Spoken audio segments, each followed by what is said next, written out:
Bienvenue sur ce thème qui est orienté vers l'épanouissement personnel. Et il s'agit dans ce thème d'aller explorer les différents niveaux d'épanouissement. Et on va partir pour ça du travail d'un psychologue américain dont vous connaissez peut-être le nom, qui s'appelait Abraham Maslow. Abraham Maslow, donc, qui était psychologue, a, dans les années 1940-1950, essayé de théoriser qu'est-ce qui faisait qu'un être humain pouvait être motivé ou se sentir accompli dans sa vie. Alors, c'est une gageure dit comme ça parce que c'est vraiment un travail de toute une vie. Et d'ailleurs, il a mis toute sa vie à travailler dessus. Et ce qu'il a produit, c'est une sorte de pyramide hiérarchique qui décrit effectivement par niveau, par strate, les besoins de chaque être humain qui ont besoin d'être satisfaits pour qu'ils puissent se sentir motivés par les niveaux supplémentaires, les niveaux qui sont au-dessus, et ensuite, et en même temps, accompli. On a vraiment ces deux choses, c'est motivé et accompli. Et on trouvait que c'était intéressant de percevoir ça chez Psychonautes parce que peut-être avoir le sentiment de se sentir accompli dans sa vie et de se sentir motivé, c'est quand même quelque chose d'intéressant à acquérir. En plus, c'est des choses qu'on a déjà vues plus ou moins avec d'autres thèmes, comme des valeurs, où on en reparlera un peu plus tard. Mais voilà un peu l'idée du thème. Alors, on va vous mettre le schéma que vous connaissez peut-être de la fameuse pyramide des besoins de Maslow. Dans cette pyramide des besoins, il y a 5 étapes. On va vous les décrire un petit peu pour comprendre comment, a priori, chez Maslow en tout cas, il faut déjà travailler sur une première étape pour pouvoir passer à la suivante, et ainsi de suite. Donc on part des besoins les plus basiques, les plus primaires, pour aller vers les besoins les plus, on va dire, spirituels à la fin. Et on va essayer de comprendre comment ces niveaux s'enchaînent. Alors, comme d'habitude, c'est une généralité. En fait, il va y avoir des exceptions. Il va y avoir des gens qui, sans avoir, accompli le premier niveau, vont peut-être se connecter à un niveau supplémentaire. A priori, c'est plutôt des exceptions. Néanmoins, c'est intéressant de comprendre ça. Et encore une fois, chez Psychonautes, on va plutôt interpréter et moduler un peu les travaux de Maslow pour justement que vous puissiez vivre chacun de ces niveaux et peut-être percevoir le chemin qui vous reste à parcourir. Et vous allez voir aussi que sur chacun de ces niveaux, on va se poser la question, ça sera même décrit après dans les exercices, dans les expériences qu'on va vous proposer, comment chaque niveau permet d'être vraiment travaillé et qu'est-ce qui nous manque quelquefois dans un niveau pour vraiment passer totalement au niveau suivant. Mais déjà, peut-être qu'on va décrire les 5 niveaux de Maslow, puis on va voir après que, en fait, Maslow, à la fin de sa vie, a eu envie de rajouter certains niveaux à cette pyramide, même s'il n'a pas pu achever ce travail, mais on va s'inspirer du travail de la toute fin de sa vie pour pouvoir tenter de proposer une version un peu plus complète.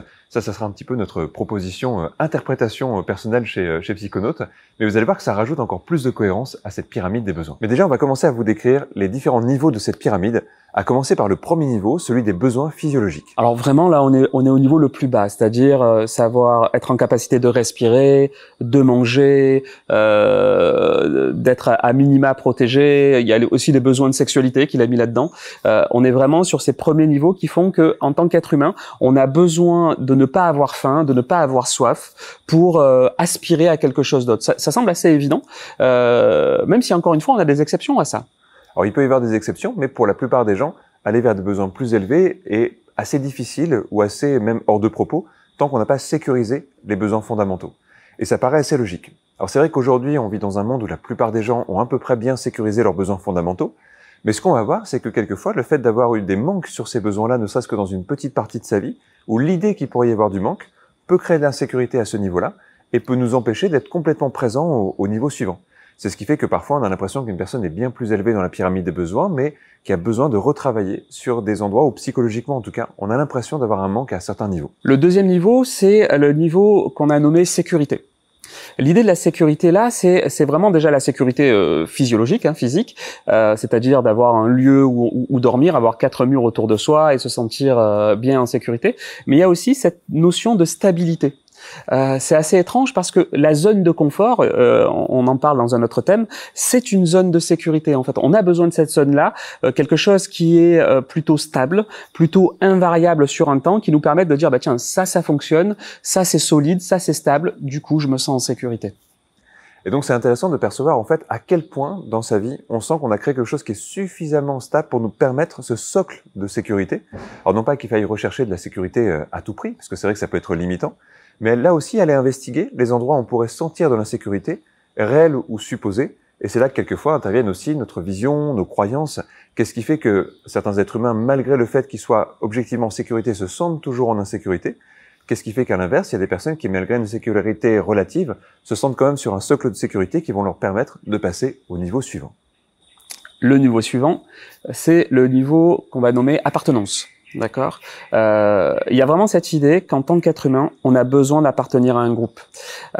C'est vraiment des choses très connues en cabinet. On a souvent des gens qui viennent et qui se sentent exclus du groupe. D'ailleurs, d'une certaine manière, la punition horrible dans le passé, c'était le bannissement, donc ne plus appartenir. Et on a vraiment ce besoin fondamental d'appartenir à un groupe. Ça peut être une famille, ça peut être un groupe religieux, ça peut être un groupe d'amis ou quoi que ce soit. Le fait de se sentir à sa place dans ce monde est vraiment quelque chose d'important en termes d'accomplissement et de motivation.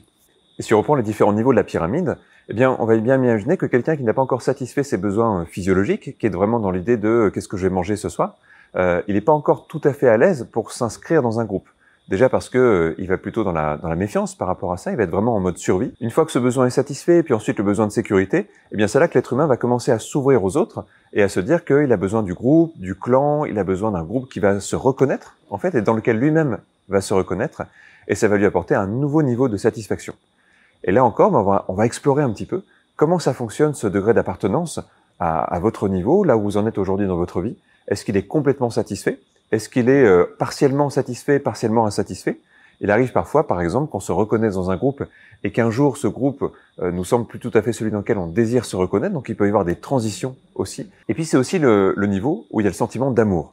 Faire partie d'un groupe, c'est aussi se sentir accepté, se sentir aimé, et ça c'est un autre niveau dans lequel un être humain va pouvoir s'épanouir. Si on reprend déjà là, on comprend assez bien qu'un être humain, il va d'abord avoir besoin de sécuriser ses besoins physiologiques, les besoins les plus primaires. Qu'à ce stade, il n'est pas encore vraiment dans le lien social. Il est plutôt dans la survie, ce qui peut amener un côté très individualiste. Et puis que c'est en atteignant ce besoin-là, puis le besoin de sécurité, qu'il va commencer à s'ouvrir aux autres êtres humains, en se disant qu'il y a besoin du clan, il y a besoin du groupe, pour ne plus être seul, justement, dans la satisfaction de ses besoins. Et là, on arrive à un autre niveau d'épanouissement personnel. Et ce qui est curieux, parce qu'il y a une sorte de variation entre orienté individuel et orienté groupe. Là, on est orienté groupe, appartenance, et bizarrement, va émerger de ça ce qu'on nomme l'estime de soi. Ce qui est souvent appelé confiance en soi, en fait. Souvent, les gens, et peut-être vous, là qui êtes présents, sont à la recherche d'une certaine confiance en eux. Mais en fait, si on regarde la description de ce qu'est la confiance, elle se base vraiment sur l'estime de soi. C'est de quelle manière j'apprends à m'apprécier. De quelle manière j'apprends à avoir confiance en moi, en mes idéaux, en mes idées. Et ça se passe dans un groupe. Et ça, c'est assez particulier, en fait. J'ai une nouvelle individualité qui émerge du groupe. On appelle ça l'estime de soi, et c'est encore un niveau d'accomplissement personnel très important. Et donc, on est au 4e niveau, avec l'estime de soi. En fait, c'est comment je me sens bien dans le regard des autres, comment je me sens important dans le regard des autres.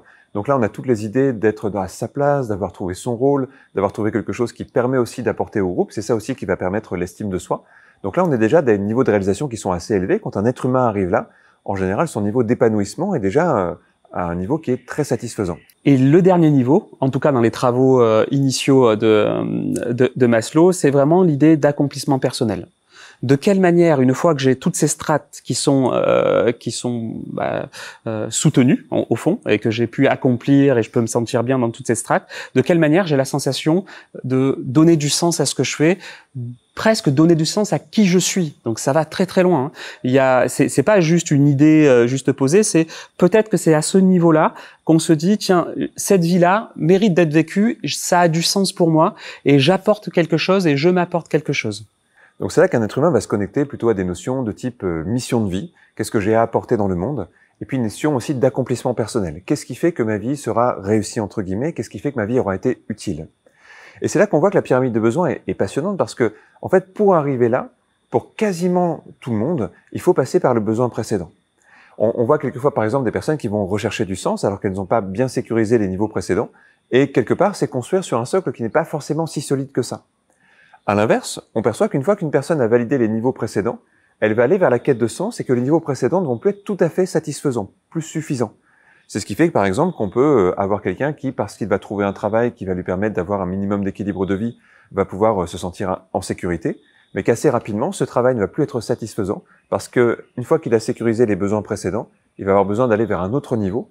Si ce travail, par exemple, ne lui amène pas une place dans la société, une reconnaissance du groupe, eh bien, il va lui manquer la question de l'estime de soi. Et s'il obtient de l'estime de lui-même, mais que tout ça n'a pas vraiment de sens, par exemple, on voit des personnes qui vont commencer à gagner pas mal d'argent, ça va leur amener une certaine estime d'elles-mêmes parce qu'elles ont l'impression d'avoir des moyens, de pouvoir briller ou des choses comme ça. Mais assez rapidement, il va manquer le besoin de réalisation personnelle, le besoin de sens. et on va s'apercevoir que ce qui semblait être un besoin à atteindre finit par ne plus être satisfaisant. Et c'est notamment ce qui fait que l'être humain est en perpétuelle évolution, qu'à chaque fois qu'il atteint un niveau, il a déjà envie du niveau suivant, parce que ce niveau lui permet de se hisser quelque part vers l'étape logique qui vient ensuite dans sa vie. Donc comprendre cette hiérarchie de besoins, c'est comprendre quand apparaissent nos manques, quand apparaissent les moments de satisfaction, et comprendre aussi pourquoi, dès qu'on est satisfait de quelque chose, on est déjà en quête de la partie suivante. Il y a vraiment cette idée que finalement cette pyramide, elle est pas figée, elle est dynamique. C'est-à-dire que selon mon niveau d'accomplissement, je vais faire des choix dans la vie, il va m'arriver des choses, et peut-être que ces choses-là vont reconditionner un niveau en dessous. Je sais pas, moi, imaginons que à un moment ou un autre, je suis à un moment dans ma vie où je gagne beaucoup d'argent. Peut-être que je vais associer l'argent ou beaucoup d'argent à la sécurité. Imaginons un peu plus tard dans ma vie, je fais un choix différent de gagner moins d'argent. Peut-être que je vais me sentir moins heureux, mais pas parce que je gagne moins d'argent, parce que j'avais associé la sécurité à beaucoup d'argent, alors qu'en fait, j'en ai peut-être pas besoin d'autant. Et le fait de travailler et de comprendre que c'est dynamique et de réajuster son niveau de sécurité va me permettre d'être heureux à nouveau. Donc, c'est cette idée de comprendre que c'est pas figé. Tout ça est dynamique et on peut passer par des phases d'accomplissement complet et puis des phases où on doute, où on questionne. On va questionner à quel niveau ça se joue. Et peut-être que là, parmi vous, vous pourriez déjà vous questionner en disant tiens, moi, dans toute cette histoire de hiérarchie, ici, j'ai l'impression qu'il y a un manque. Et peut-être que vous allez comprendre que ce manque-là vous empêche de peut-être d'aller vers les autres, par exemple. Il y a eu plusieurs critiques qui ont été faites à la pyramide des besoins de Maslow, et notamment celle-là, mais qui, pour nous, n'est pas une vraie critique dans le sens où c'est simplement de la nuance. C'est que tout simplement, chaque niveau est un peu subjectif. Par exemple, on n'a pas tous le même besoin de sécurité. Et ce besoin de sécurité, il y a des gens qui l'accomplissent assez vite avec un minimum de choses, et il y a des gens qui ont besoin de le surblinder, ce niveau-là, avant de passer au suivant. Et ce qui va être intéressant, c'est notamment de remarquer comment un niveau quelquefois prend plus d'importance à nos yeux, parce qu'un jour, il nous a semblé très difficile à atteindre, compliqué à atteindre, voire inatteignable, parce que dans notre histoire de vie, par exemple, quelqu'un qui a vécu une très forte insécurité va souvent accorder beaucoup plus d'importance à ce niveau-là. Et donc, va avoir du mal à passer au niveau suivant. Parce que, bien sûr, il peut arriver quelquefois qu'on voit une personne, par exemple, qui semble avoir été bien plus loin dans sa vie que le niveau de sécurité, mais qui, dans sa tête, psychologiquement, reste à ce niveau-là et a du mal à passer au niveau suivant. Donc, par exemple, il y a des personnes qui vont pas aller vers une quête de sens, alors que tout semble les amener vers une quête de sens, mais tout simplement parce qu'elles se sentent toujours dans la recherche des niveaux précédents, comme s'il y avait une course à pouvoir satisfaire de manière quasiment impossible ces niveaux-là, donc ce qui amène une insatisfaction, et ce qui fait que la personne a du mal à switcher sur un niveau qui va être pourtant sans doute plus intéressant, plus profond que celui auquel elle reste. Alors, comme vous le disiez, Kevin, au-delà de ces niveaux qui étaient décrits par Maslow dès le début, en fait, il y a les niveaux oubliés ou les niveaux cachés. C'est-à-dire que vers la fin de sa vie, alors même un peu avant la fin de sa vie, dans les années 1970, il a commencé à penser à d'autres niveaux. Il a constaté, parce que il y avait de l'expérimentation en fait, d'autres niveaux qui lui semblaient évidents. Mais ce qui s'est passé, c'est qu'il n'a jamais su où les positionner. Donc nous, chez Psychonautes, on a décidé de les positionner peut-être de manière un peu arbitraire. On prétend pas avoir achevé les travaux de Maslow, c'est pas du tout ça. Mais il y a certains niveaux qui apparaissent et qui semblent vraiment importants. Et le premier de ces niveaux, c'est le besoin cognitif. Il l'appelait comme ça. Et nous, on va le traduire dans un besoin d'apprendre et de comprendre le monde. Ça, c'est vraiment quelque chose d'important et de pertinent de mon point de vue. Et c'est vrai que c'est un besoin qui est important parce qu'il y a un moment, une fois qu'on a créé une situation de vie qui nous semble à peu près convenable, eh bien, on va pas simplement se satisfaire du monde tel qu'il est, on a besoin de comprendre comment il fonctionne. C'est le besoin de connaissance, c'est le besoin de recherche, c'est le besoin de savoir. C'est aussi le moment où on passe de la croyance à la connaissance. C'est-à-dire qu'on n'accepte plus seulement le monde de manière comme on nous l'a décrite, en fait, c'est-à-dire les croyances qu'on nous a données. On va chercher à faire nos propres expériences, nos propres investigations pour aller au-delà de ce qui nous a été proposé, soit pour le confirmer, soit pour quelquefois aller chercher des connaissances qui nous manquaient jusqu'à maintenant. Et je trouve que c'est intéressant aussi, par exemple, si on considère des enfants. Des fois, certains parents, dans nos cabinets, amènent leurs enfants en disant, voilà, il n'est pas motivé pour apprendre, il n'est pas motivé à l'école et tout ça. Et en fait, si on met ça dans la grille de Maslow, peut-être qu'en fait, cet enfant-là n'est pas au bon niveau, en fait, s'il se sent pas en sécurité, s'il se sent pas en appartenance. Par exemple, il a des difficultés à l'école, le fait de faire partie d'un groupe d'amis, peut-être qu'il est exclu. En fait, il n'a peut-être pas la capacité à être orienté vers l'apprentissage et la connaissance. C'est aussi parfois bête que ça en fait. Donc essayer de comprendre aussi qu'on a besoin d'avoir un certain niveau pour pouvoir s'orienter vers l'apprentissage et la connaissance, ça me semble c'est vraiment très important. Donc on est vraiment sur cette idée aussi que c'est une grille de lecture pour essayer de comprendre à quel niveau quelqu'un ou nous-mêmes on reste peut-être un petit peu bloqué, on se surfocalise sur un niveau. Et du coup, là, on parlait d'un premier niveau oublié, le besoin cognitif. Comme ces besoins oubliés n'ont pas été mis dans la pyramide initiale de Maslow, eh bien, on va vous proposer une version légèrement alternative, un schéma un peu plus complété, avec nos propositions par rapport à ces niveaux oubliés. En tout cas, c'est notre proposition, hein. On est d'accord, c'est flexible. Un autre niveau oublié, parce qu'il n'en a pas oublié qu'un, il est dans ses travaux, et je le trouve intéressant, celui-là, il était un peu caché, c'est le besoin esthétique. Alors, qu'est-ce que tu peux nous dire sur le besoin esthétique, Kevin? Il y a un moment où une personne va commencer à regarder les choses, non pas telles qu'elles sont, mais comment elles pourraient être. Elle va commencer à être plus créative, elle va commencer à inventer. On imagine bien là aussi que tout le monde peut être créatif, même avec aucun besoin assouvi.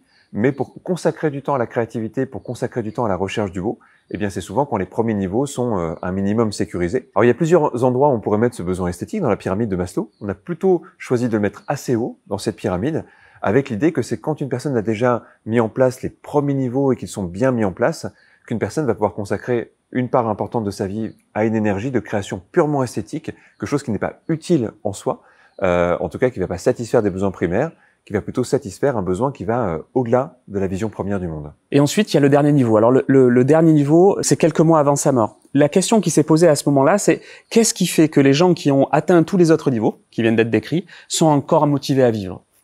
La question vaut le coup quand même, parce que du coup, si on n'est plus motivé à vivre au moment où on a tout atteint, ça donne plus envie d'atteindre. Si, lui, ce qu'il a trouvé, il l'appelait le besoin de transcendance, c'est-à-dire le besoin d'exister par-delà qui on est. Il y a quelque chose d'humaniste, il y a quelque chose qui est de l'ordre du social au sens large. Je sais pas, quelque chose de l'ordre de l'écologie, quelque chose de l'ordre de quelle manière, moi, en tant qu'être humain, je transcende qui je suis pour peut-être faire évoluer, je sais pas, l'humanité entière. On est vraiment sur quelque chose qui ressemble à ça. En fait, on est sur de l'extra-personnel, c'est-à-dire que tout d'un coup, on quitte l'identité individuelle qui a vécu tout ce qu'elle avait à vivre quasiment, en tout cas qui a satisfait un minimum ses différents niveaux de besoins, et tout d'un coup, donc, c'est ouverture sur le monde avec l'idée de pouvoir apporter, bénéficier au monde. Donc c'est ça le besoin de transcendance.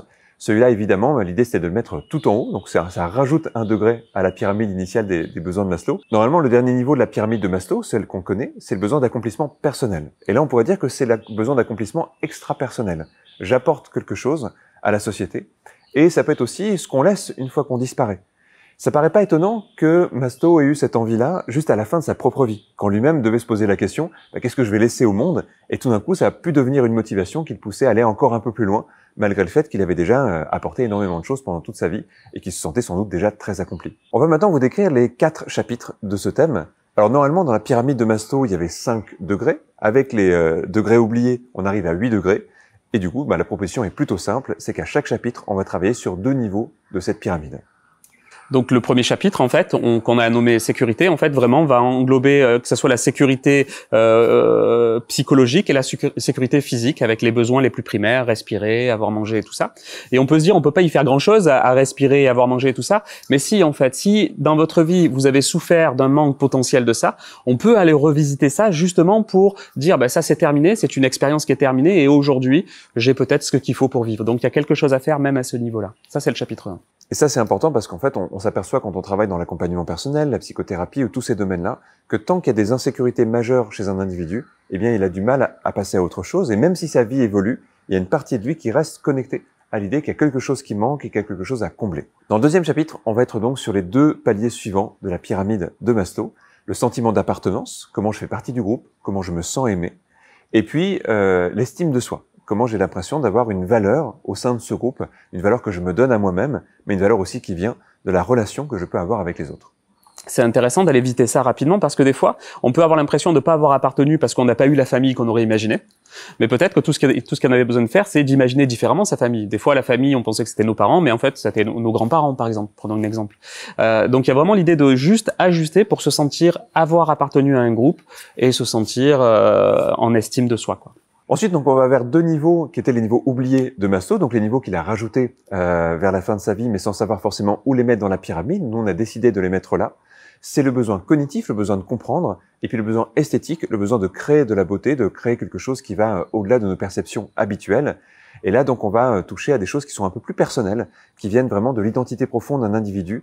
Quelle est sa manière, en fait, de regarder le monde pour le comprendre, pour aller plus en profondeur sur les choses, mais aussi pour le transformer, pour le percevoir différemment et le faire percevoir différemment. Et enfin, il y a le dernier niveau qu'on a nommé transcendance et qui va mélanger l'accomplissement personnel.